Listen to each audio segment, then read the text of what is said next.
One of the other injuries that I commonly treat as a sports medicine surgeon in the shoulder is a labral tear. A labral tear is a tear of the ring that goes around the socket part of the shoulder.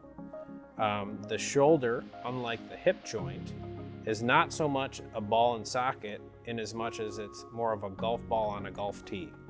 And so the socket part is much more broad. And what that allows is we have a lot more range of motion of the shoulder than we do of the hip, for example. But the downside of that is it relies a bit more on the soft tissue, or sort of the balloon around the shoulder that keeps everything in place.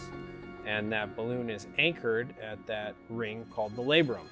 And so if the shoulder repetitively is pushed too far in one direction, forward or backward, often in the case of, say, a football lineman who's getting their arms pushed back, or a weightlifter who's doing a lot of bench pressing, or in the most extreme situation because of a shoulder dislocation in a young person, they may tear that labrum or that soft tissue attachment off the bone.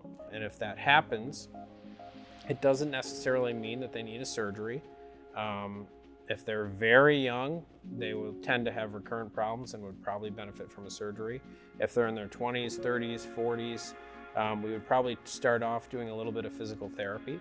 But if they have a lot of recurrent symptoms, whether that be a feeling like their shoulder is dislocating again, or even just recurrent pain, we might tend to repair that labrum.